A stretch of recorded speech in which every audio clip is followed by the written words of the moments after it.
ঘর গোছানো পরিষ্কার ও পরিপাটি রাখা কিছু টিপস তোমাদের কাছে আজকে আমি শেয়ার করব। ভাবছি একটু হলেও তোমাদের উপকারে আসবে। আরে এখন নতুন সংসার করছো, তোমরা যদি এই টিপস গুলো মেনে চলো তোমাদের কিন্তু অনেক উপকারে আসবে। যাদের ঘরে বাচ্চা রয়েছে তাদের কিন্তু অনেক সুবিধা হবে। গাইস আসসালামু আলাইকুম, welcome my hobby house blog channel. Jyoti আজকে আরো একটা নতুন ভিডিও নিয়ে তোমাদের কাছে চলে এসেছি। আশা করি এই ভিডিওটা দেখতে খুব ভালো লাগবে আর তোমাদের অনেক উপকারেও আসবে। এখন বন্ধুরা, এখন বর্ষাকাল, তাই সকাল থেকে মুষলধারে বৃষ্টি হচ্ছে। হলে তো ভালোই লাগে, কিন্তু প্রতিদিন বৃষ্টি হলে একদমই ভালো লাগে না, কারণ ঘরদোর সব স্যাঁতস্যাঁতে হয়ে থাকে। যাই হোক, ব্যালকনিতে দাঁড়িয়ে দাঁড়িয়ে বর্ষার বৃষ্টি হচ্ছে একটু দেখে নিলাম। সকালের নাস্তাটা করে নি, এখানে চা আর ডালপুরি করে নিয়েছি। যেহেতু ঘর গোছানো নিয়ে ভিডিও, তাই শুরু করলাম বেডরুম থেকে। প্রথম টিপস তোমাদের কাছে শেয়ার করছি। আমরা প্রত্যেকেই ঘুম থেকে উঠে বিছানাটাকে পরিষ্কার করে নেব আর সপ্তাহে একদিন চাদর বদলে নেব। তবে যাদের ছোট বাচ্চা আছে তাদের কিন্তু সপ্তাহে 2 থেকে 3 বার চাদর বদলাতে হবে। ঘুম থেকে উঠে প্রথমে যদি বিছানার চাদর টান টান করে গুছিয়ে নেওয়া হয়, তাহলে দেখবে ঘরের অর্ধেক কাজ শেষ। ঘরটাও কিন্তু অনেক পরিষ্কার দেখায় আর আমাদের এই ঘরের মধ্যে ঢুকতে বা বসতে অনেক ভালো লাগে। এখানে আমি বালিশগুলো প্রথমে সরিয়ে নিই, পরে 2 নম্বর টিপসটা তোমাদের কাছে শেয়ার করছি। এই বাড়িতে বাচ্চা রয়েছে, বিশেষ করে তাদের এই টিপসটা অনেক উপকারে আসবে।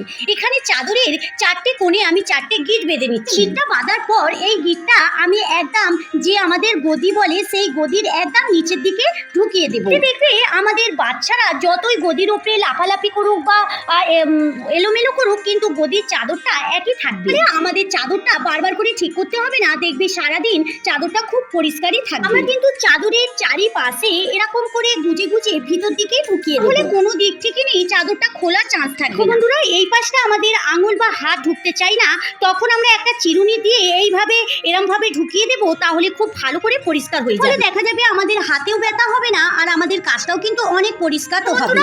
এখনো কিন্তু আমার এই ঘরের অনেক কাজ বাকি রয়েছে, এতেই আমার ঘরটা একদম পরিষ্কার পরিচ্ছন্ন দেখাবে। আমি বালিশগুলো জিনিস জায়গায় রেখে দেবো।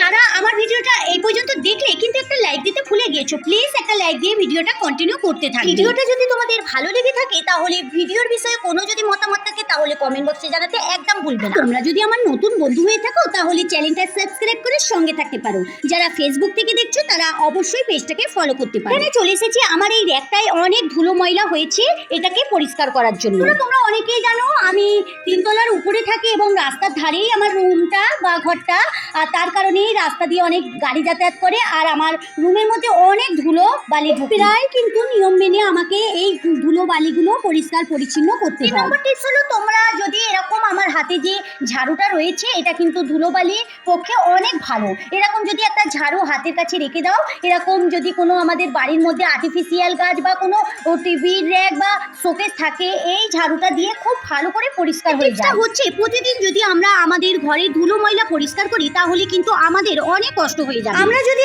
আগে থেকেই চিন্তা করি সপ্তাহে ঘরের বিশেষ কাজগুলো কোন দিন কোনটা করব, তাহলে কিন্তু আমাদের কষ্টটা কম হবে। একটু বুদ্ধি আর ধৈর্য নিয়ে আমরা যদি ঘরের কাজ করি, তাহলে আমাদের ঘরটা অনেক পরিষ্কার থাকবে। কিন্তু তাই করি, সপ্তাহে কোনো একদিন বেডরুমটাকে ডিপ ক্লিন করি, আবার কোনো একদিন কিচেনটাকে ডিপ ক্লিন করি। কত কিছু রয়েছে, ব্যালকনি, ছাদ বাগান, সবকিছুই কিন্তু আমি নিয়ম ধরেই এক একদিন এক একটা কাজ করি। আমার ঘরে কিন্তু মাকড়সার জালটা খুবই কম হয় আর এই ধুলোবালি প্রচুর হয়, কারণ আমার ফার্নিচারগুলো কালো কালারের, তো এতে পুরোটাই বোঝা যায় কতটা ধুলো পড়ে আছে। টিপসটা তোমাদের বলছি, যাদের হাতে পায়ে এবং কোমরে ব্যথা, তোমরা কিন্তু অবশ্যই এরকম ম্যাজিক মপ কিনবে।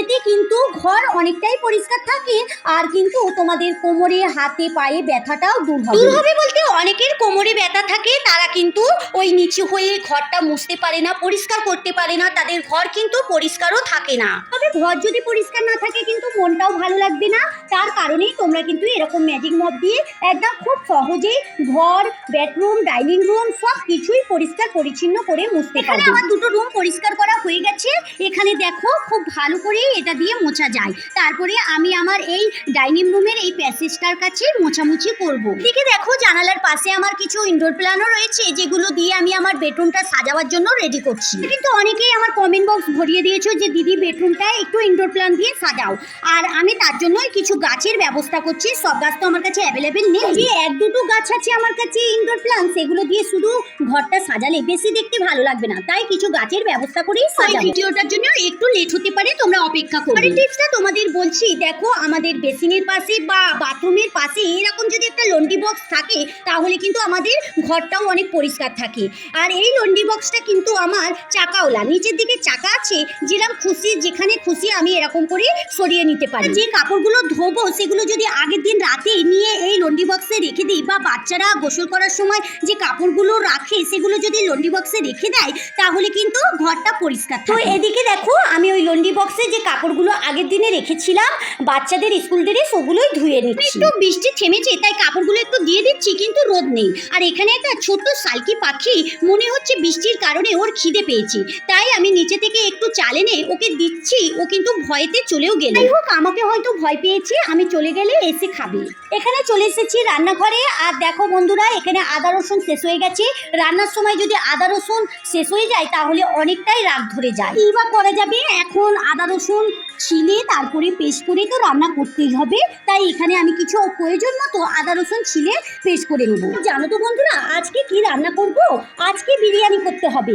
আমাদের কিছুদিন ছাড়াই বিরিয়ানি করতে হয়। আজকে সকাল থেকে প্রচুর বৃষ্টি হচ্ছে, আর বৃষ্টি হলে আমাদের বাড়িতে বিরিয়ানি করতে হয়। অনেকের বাড়িতে দেখেছি খিচুড়ি করে, আমাদের বাড়িতে কিন্তু বিরিয়ানিটাই বেশি হয়। কারণ ছেলে মেয়ে হাজবেন্ড বিরিয়ানি খেতে খুবই ভালোবাসি, তার কারণেই আমাদের প্রায় বিরিয়ানি করা হয়। যাই হোক, কি বা করা যাবে, সবাই যখন আবদার করলো আজকে বিরিয়ানি রান্না করতে, তাই আমি বিরিয়ানি রান্নাটা করে নিলাম। তাড়াতাড়ি করে আমি এই কালো কড়াতে আলুটা লাল করে নিচ্ছি, ভাজা ভাজা করে। তোমরা আবার কেউ কড়াটা দেখে কমেন্ট করো। তবে কড়া তো আমার অনেকেই আছে, আর রান্না করতে করতে এই কড়াটা যদি কালো হয়ে যায় তাহলে কি এই কড়াটা ফেলে দেওয়া যায়? দেখবে বন্ধুরা, সবকিছু হাঁড়ি বাসন চামচ সবকিছু কিন্তু পরিষ্কার করা যায়, কড়া সহজে পরিষ্কার হয় না। কি বলো তো, বৃষ্টি হলে বিরিয়ানি করো না খিচুড়ি করো? আমাকে কমেন্ট বক্সে অবশ্যই জানাবে। আমরা খিচুড়ি তো করি, তবে বিরিয়ানিটাও করা হয় বেশিরভাগ। আজকের ভিডিওটা তোমাদের কেমন লাগলো অবশ্যই কমেন্ট বক্সে জানাবে। বন্ধুরা, এই বিরিয়ানির রেসিপি তোমাদের কাছে আর শেয়ার করলাম না, কারণ প্রতিদিনই আমাদের বিরিয়ানি হচ্ছে, কিবা রেসিপি তোমাদের কাছে শেয়ার করব।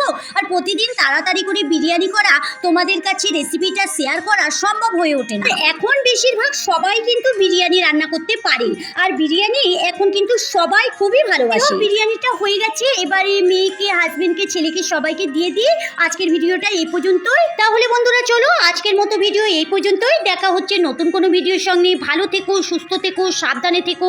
ভালো লাগলে লাইক কমেন্ট শেয়ার করো। যারা এতক্ষণ আমার সঙ্গে থাকলে আমার ভিডিওর কোথাও যদি একটু ভালো লেগে যায় তাহলে আমার চ্যানেলটা সাবস্ক্রাইব করে সঙ্গে থাকতে পারো।